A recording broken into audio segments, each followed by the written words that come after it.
Hello everyone, welcome back to the Aspirant Invincible YouTube channel. और आप बहुत बढ़िया होंगे। तो आज मैं कुछ आपसे अनकन्वेंशनल बातें करना चाह रहा हूँ जो स्टडी से रिलेटेड नहीं है बट हमारे करियर से रिलेटेड ज़रूर है। और ये मुझे लगता है कि मुझे अपना एक्सपीरियंस आपसे शेयर करना चाहिए, आपके दोस्त होने के नाते, आपका एक छोटा भाई, बड़ा भाई, आप जो भी मुझे समझो। तो अपना एक्सपीरियंस मैं शेयर करना चाहूँगा रिगार्डिंग और career as well as the UPSC preparation. भाई, यूपीएससी एग्जामिनेशन की नोटिफिकेशन आ गई है, ठीक है। अब 2025 में जो हम देख रहे हैं, वैकेंसी ऑलमोस्ट लगभग हर साल सेम ही रहती है, क्या ही उसमें अंतर आता है। तो इस साल जो वैकेंसी है वो है 980 के अराउंड, 979 है, लेकिन आप 980 के आसपास मान सकते हो। तो यूपीएससी एग्जामिनेशन में जो कंपटीशन है वो किस लेवल पर है और किस तरीके से, तो आप थोड़ा सा यहाँ समझें। जो बार बार कई लोग डाटा फैक्ट आपको बताते हैं, मैं फिर से थोड़ा सा रिवाइज कराऊंगा, तो प्लीज़ थोड़ा सा समझिए कि 10 लाख बच्चा इसमें लगभग फिल करेंगे फॉर्म, और 5 से 5.5 लाख अपीयर होंगे एग्जामिनेशन में। 5 लाख, समझ में आ रही है बात? यहाँ पे 1000 अराउंड, पूरी 1000 भी नहीं है लेकिन आप मान के चलो ये 1000 वैकेंसी हमारे पास में है। तो 5 लाख लोग जाएंगे आपका एग्ज़ाम देने के लिए, प्रीलिम्स एग्जामिनेशंस के लिए। 5 लाख में से सिलेक्शन फिर लिए लोग लगभग 13,000, 10-11 हज़ार लोगों का सिलेक्शन होगा मेंस में, और फिर 3,000 लोग जाएंगे इंटरव्यू के लिए एट मैक्स। तो भाई, ये मैं क्यों बता रहा हूँ आपको सबको पता है कंपटीशन बहुत ज़्यादा है, डरने की बारी बिल्कुल भी बात नहीं है डरने की, बट लेकिन सिंपल जो टॉपिक मैं शेयर करना चाह रहा, प्लान बी होना चाहिए या नहीं होना चाहिए और किस तरीके से होना चाहिए, मेरा पर्सनल एक्सपीरियंस है। आप किस स्टेज पर हो और आपका बैकग्राउंड क्या है, ठीक है। It all depend on your background.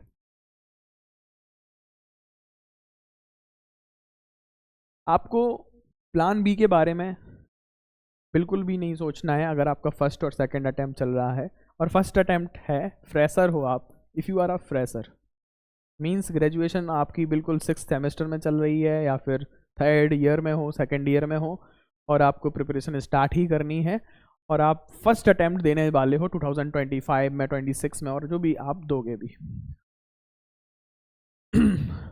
मैं इन सभी लोगों के लिए एक रिक्वेस्ट करूंगा, सभी लोग जो मोर देन 2 अटैम्प्ट दे रहे हैं यूपीएससी में, तो उनकी बात अलग है। अब तो आप बहुत एक्सपीरियंस ले चुके हो कि आपने क्या गलती कर दी, आप समझ भी रहे होगे, लेकिन जो फ्रेशर्स हैं, जो नए एस्पिरेंट्स हैं, उनके लिए मैं एक बात बताऊं, आपने क्या करना है, अपना ग्रेजुएशन कंप्लीट तो करना ही है, इसके बिना तो आप एग्ज़ाम दे नहीं पाओगे, सबको पता है। साथ ही साथ में प्रिपरेशन के साथ में, अलोंग प्रिपरेशन, है ना, ड्यूरिंग प्रिपरेशन आपको क्या करना है, ड्यूरिंग प्रिपरेशन आपको पोस्ट ग्रेजुएशन भी करनी है, पीजी डिप्लोमा आपको कंप्लीट करना पड़ेगा, करना चाहिए। फर्स्ट टाइम मान लीजिए आपने कंप्लीट गैप ले लिया है, आराम से घर पे बैठ के 1 साल 1.5 साल तैयारी करना चाहते हो, कर लीजिए। अगर आपका फर्स्ट अटैम्प्ट में हो जाता है, well and good, very good, बहुत बढ़िया। नहीं होता है तो मैं आपसे कहूँगा, ये मेरी रिक्वेस्ट है आपसे, आपको एनरोल कराना है, अपना एडमिशन लेना है पोस्ट ग्रेजुएशन में। अब आप बोलोगे सर मैं पोस्ट ग्रेजुएशन में अगर एडमिशन ले लूँगा तो कॉलेज और पढ़ाई स्टडी मैं कैसे मैनेज कर पाऊँगा? सबसे पहले तो आप का जो ग्रेजुएशन है, उस मतलब अगर आपने ग्रेजुएशन में बीटेक किया है तो एमटेक के लिए जाओगे, या फिर जो बीएससी किया है तो एमएससी के लिए जाओगे। जो सब्जेक्ट आपने ग्रेजुएशन में पढ़ा है उसको आगे लेके जा सकते हो, पहला कॉमन पॉइंट है। सेकंड है जो आपका ऑप्शनल सब्जेक्ट है, ठीक है, जो हमारा ऑप्शनल सब्जेक्ट है, फॉर एग्जांपल मेरा ऑप्शनल सब्जेक्ट है पीएसआईआर, तो मैंने क्या किया,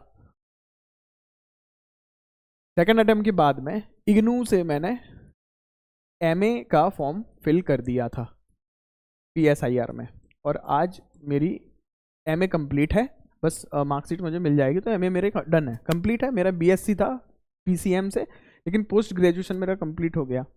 अभी तो आपको ऑप्शनल जो भी है उसमें मास्टर आपको कंप्लीट करना है, PG डिप्लोमा प्लस और कोई और कोर्स कर सकते हो, जरूरी नहीं है। अगर आप पोस्ट ग्रेजुएशन के लिए नहीं जाना चाहते हो तो इसके अलावा भी आपके पास कई ऑप्शन होंगे। तो कोर्स एक डिप्लोमा लेना है, कम्युनिकेशन स्किल हो सकता है, डाटा एनालिसिस हो सकता है, या फिर कोई और कोर्स आपको करना ही है जिसमें आपको टाइम कम देना पड़े। मैंने इग्नू से PG करने के लिए इसलिए बोला क्योंकि आपने ऑप्शनल बहुत अच्छे से पढ़ लिया। जैसे मेरा PSI और ऑप्शनल तैयार हो गया था तो मैंने PSIR से MA किया, वहाँ पे मुझे अलग से नहीं पढ़ना पड़ा ज़्यादा कुछ, मतलब नहीं पढ़ना रहता है। अगर आपने PSI और ऑप्शनल अच्छे से पढ़ा है तो आप लिख लोगे, कोई दिक्कत नहीं होने वाली है आपको। और नेक्स्ट चीज़ जो है, PG के साथ साथ आपको अगर टीचिंग लाइन में आप सोच सकते हो तो आपको B.Ed जरूर फिल करना है। ये फर्स्ट और सेकंड अटेम्प्ट के बाद में करना। फर्स्ट अटेम्प्ट कंप्लीटली ब्लैंक देना है आपको, अगर आपको लगता है कि आपको देना चाहिए तो ब्लैंक देना चाहिए, बहुत शानदार। आप घर पे बैठो, पढ़ाई करो, दिल्ली जाओ, जैसा भी आपको ठीक लगे वैसा करो। लेकिन सेकंड अटेम्प्ट के बाद में अगर आपका मेंस लिख लिया, जो भी है, UPSC क्लियर नहीं हुआ ना, अब ये मायने नहीं रखता मेंस लिखा नहीं लिखा, वो अलग की बात है। मैं इस वीडियो को क्यों बना रहा हूँ आज, इस पर फोकस मेरा क्यों आया, बिकॉज बहुत सारे नंबर, बहुत सारे लोग ऐसे हैं, मैं खुद ऐसा हूँ ना, मैं 2 मेंस लिख लिया, मेरे पास में कोई अच्छी खासी पैकेज का जॉब मेरे पास में नहीं है क्योंकि मेरे पास एक्सपीरियंस नहीं है। अच्छी बात यह है कि मेरा PG कंप्लीट हो गया, MA डन है मेरा, अब मैं UPSC दे भी सकता हूँ, मेरी मर्जी है। 4th अटैम्प्ट है मेरे पास, 5th अटैम्प्ट है, 2 अटैम्प्ट मेरे पास बचे हुए हैं। और अभी मैं टीचिंग जॉब कर रहा हूँ, एक प्राइवेट स्कूल में पढ़ा रहा हूँ, बढ़िया, मेरे होम टाउन में, मुझे कोई प्रॉब्लम नहीं है वहाँ पे। अब तो आप PG करके रखो, बेनिफिट, B.Ed करके रखो, बेनिफिट, टाइम का यूटिलाइज होगा। ठीक है, आपने 2 अटेम्प्ट UPSC के दे दिए, बढ़िया, कोई दिक्कत नहीं है। अब इसके साथ साथ अदर एग्जाम भी आपको देने चाहिए, मैं आपसे कहूँगा सेकेंड अटेम्प्ट के बाद में देना ही चाहिए।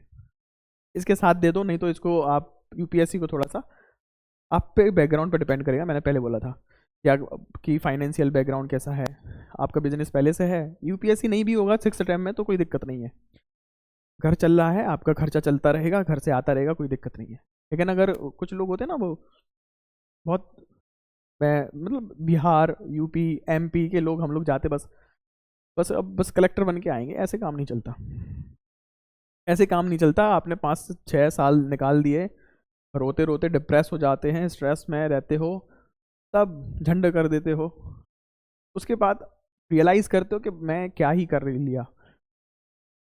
बहुत सारे यूट्यूब पे लोग आ रहे हैं, यूट्यूब वीडियो बनाएंगे, मेरी जर्नी है, 9 साल मैंने लगा दिए इस पर, ये लगा दिया। अरे भाई, आपको सोचना समझना चाहिए ना, मैंने 4 साल लगाए हैं और 2 मेंस लिखे हैं मैंने, तो बहुत बड़ा मैंने कारनामा नहीं कर दिया।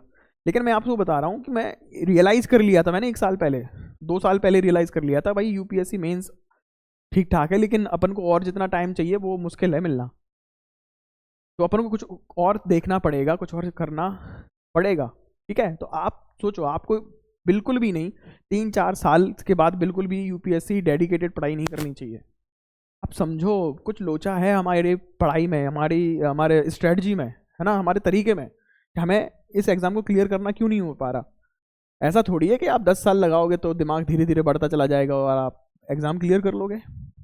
टाइम वेस्ट बिल्कुल मत करो, आप बचा के रखो अपने अटेम्प्ट, बाद में दे देना। अगर आपको कॉन्फिडेंट अपने ऊपर है तो आप तो PG करिए, ठीक है, आप B.Ed कर सकते हो, जो आपको सूट करे। मेरा यहाँ पे कंसर्न ये है, आपके साथ में ऐसा नहीं होना चाहिए 9 साल निकलने के बाद में, 8 साल निकलने के बाद में अब आप झोला लेके घूमना स्टार्ट कर दिए कि भाई मैंने 2 मेंस लिखे, 4 मेंस लिखे हैं, मुझे कुछ तो दे दो, कोई जॉब तो दे दो मुझे, 10,000 रुपये की जॉब मिलेगी, 15,000 रुपये की जॉब मिलेगी, करना चाहोगे? मिल जाएगी तो वो भी कर लोगे, लेकिन मिलेगी तब ना। एक्सपीरियंस बोलेंगे वहाँ पे, एक्सपीरियंस मांगेंगे, भाई एक्सपीरियंस ला के दे दो। मैं आपसे रियलिटी बता रहा हूँ, ठीक है। 1000 हमारे पास सीट है UPSC की, और 5 लाख लोग इसको लिखने जा रहे हैं। 5 लाख में से मैं 50,000 लोगों को मानता हूँ कि जिन्होंने पढ़ाई की है, ठीक है। 5 लाख से 50,000 पे तो जा ही सकता हूँ, 110 10% हो गया उसका, ले दे के समझ जाना। तो अब आप अपनी, मैं डरने की बात बिल्कुल भी नहीं है, आप जो मैं बता रहा हूँ, आपको पोस्ट ग्रेजुएशन करना है, कोई और कोर्स कर लीजिए, है ना। अदर कोर्स में आप जो भी, आप मेरे से ज़्यादा जानते हैं, आप अगर अच्छे से कहीं अच्छी जगह रहते हो, डाटा एनालिसिस हो गया, एडिटिंग, वीडियो एडिटिंग का कोर्स हो गया, सोशल मीडिया का कोर्स हो गया, बहुत सारे कोर्स है, एक्सपीरियंस ले लो, कुछ करने लगो, वो ज़्यादा यूज़फुल रहेगा। आपको अदर एग्ज़ाम के लिए जाना है, गवर्नमेंट जॉब बहुत अच्छी अच्छी अच्छी निकलती हैं, बहुत सारी एग्ज़ाम है, स्टेट पीसीएस है, टीचिंग जॉब है, बहुत सारे। अगर आपने सही टाइम पे सही चीज़ें कर ली तो आपको प्रॉब्लम नहीं होने वाली है एक टाइम के बाद में। आंखें बंद करके दौड़ने से कुछ नहीं मिलने वाला यहाँ पे, कि बस मैं तो यूपीएससी यूपीएससी यूपीएससी रात भर दिन भर जपते हैं लोग, आर्टिफिशियल स्ट्रगल क्रिएट कर लेते हैं, भाई ये हो गया वो नहीं, कोई ज़रूरत नहीं है। एक बार रियलिटी फेस करो कि अगर आप कहाँ पर हो, एक आईआईटीएन बच्चा, ठीक है, और एक नॉर्मल बीएससी बीए करने वाले बच्चे में कोई डिफरेंस नहीं समझ रहे आप, तो बहुत बड़ी वाली गलती कर रहे हैं आप, ठीक है। मैं आपको डिमोटिवेट करने नहीं आया हूँ, लेकिन आपका होता ना अच्छा सोचने वाला, वेल विशर, इसलिए मैं समझाना चाह रहा हूँ, हमें अपना ग्रेजुएशन कंप्लीट करना है, यूपीएससी का एग्ज़ाम देना है बहुत शानदार तरीके से, 1 साल 2 साल दिया, 2 अटैम्प्ट के बाद में हमें पीजी में एनरोलमेंट कराना है इग्नू से, ओपन यूनिवर्सिटी है इग्नू।